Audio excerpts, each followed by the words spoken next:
Bonjour et bienvenue dans ce nouveau format d'Happy Podcast, plus court, plus condensé, plus rythmé, sous forme d'interviews enregistrées à la radio chez BXFM.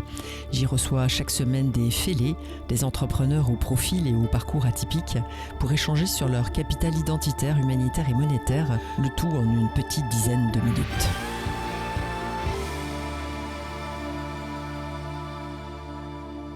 Et aujourd'hui, j'ai l'immense plaisir d'accueillir Nathalie Wouters. Bonjour Nathalie. Bonjour Valérie. Alors Nathalie, vous êtes coach, consultante en ressources humaines pour les ONG et les entreprises à impact.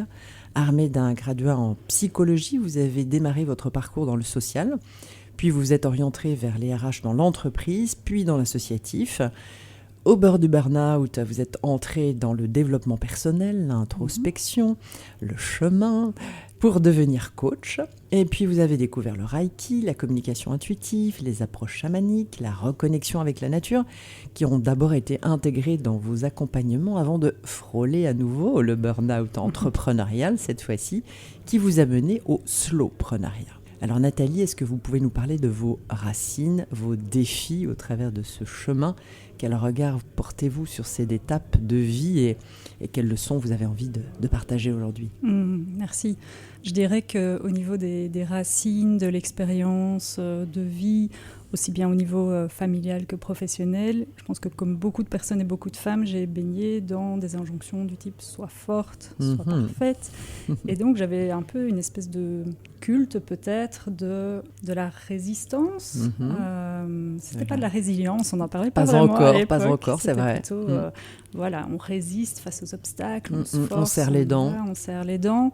On se surpasse. Voilà, on se surpasse. J'ai jugé aussi les autres personnes que je trouvais parfois plus faibles quand j'étais dans les RH et que j'étais là avec mes 3 enfants, mon temps plein, mes engagements associatifs, et puis que je voyais des petites jeunes filles qui débarquaient sans enfants et qui prenaient des temps partiels ou qui prenaient des congés. Et en fait, ça m'a amené tout ça sur un chemin, en effet, de l'épuisement professionnel, probablement... pas encouragée par une vie familiale bien remplie. Je suis maman de 3 garçons. Et voilà, donc tout ça, ça m'a amenée sur ce chemin à frôler l'épuisement et à prendre conscience du poids de ces injonctions dans la vie. Exactement. Et c'est ça, les fêlures, en fait, des fêlés dont je parle. Ouais. C'est malheureusement l'attente d'une fêlure, souvent, qui à ce moment-là, déclenche. Il y a un déclic et puis on va vers autre chose. Je vous propose maintenant de plonger dans ce que j'appelle le capital humanitaire, c'est-à-dire la façon dont vous transmettez ce que vous avez appris pour apporter aux autres votre lumière maintenant. Alors vous accompagnez les structures engagées dans des projets à fort impact social, environnemental. Vous avez également fondé la tribu Slow et vous lancez le programme Slow and Grow pour les femmes entrepreneurs. Alors est-ce que vous pouvez nous expliquer cette mission et ces programmes d'accompagnement ? Oui, tout un programme en effet. Alors je dirais que cette identité professionnelle, c'est vraiment le fruit d'un parcours, d'un cheminement, d'une évolution. Je me suis cherchée aussi, une fois que j'ai quitté le salariat, dans le coaching, dans l'accompagnement des reconversions professionnelles. Et j'ai moi-même, donc à nouveau, frôlé le burn-out face à toutes les injonctions qu'on avait maintenant dans l'entrepreneuriat. Tout ce qu'on voit sur LinkedIn, sur les réseaux sociaux. Et puis je me comparais et je me rendais compte que j'étais jamais suffisamment bien, assez, à la hauteur, etc. Et donc à un moment, j'ai failli tout lâcher jusqu'au jour où, par chance, j'ai découvert le concept de slowpreneuriat. Et le slowpreneuriat, c'est vraiment...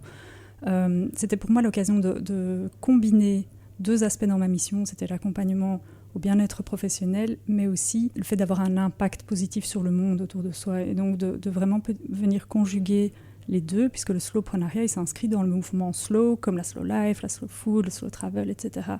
Et donc on met vraiment l'entrepreneur au cœur de son entreprise. C'est le point de départ. C'est pas forcément le produit, c'est pas forcément le client. On met d'abord l'entrepreneur au centre, et puis toute l'entreprise se construit, parce que c'est, dans ma croyance en tout cas, la meilleure manière que cette entreprise puisse être durable, et puis qu'elle puisse devenir rentable. Alors peut-être que ce sera un petit peu plus lent, mais en tout cas les bases seront beaucoup plus stables, et le bien-être Bien sûr. des entrepreneurs maintenus. Et du coup, dans ces programmes maintenant, là, le nouveau programme pour les femmes entrepreneurs, qu'est-ce qu'il y a dans le programme? Alors, ce programme, il est vraiment tout nouveau. C'est dans le cadre de l'appel à projet de Women in Business. Donc, notre projet a été sélectionné en partenariat avec la SBL Madame Papillon. Merci.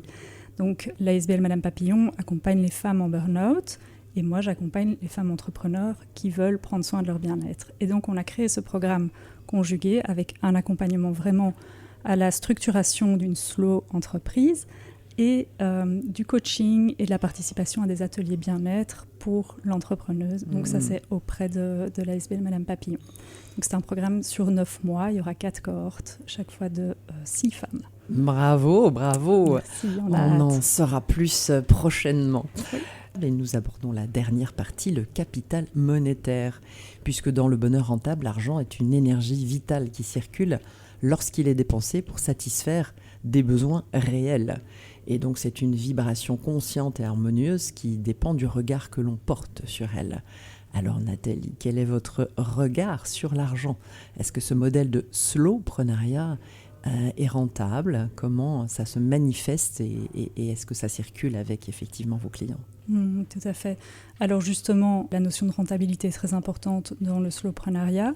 Au-delà de la rentabilité, il y a aussi la dimension du prix juste pour le client, pour l'entrepreneur, pour le monde aussi. Quel est le prix à payer en termes de consommation, de surproduction, etc.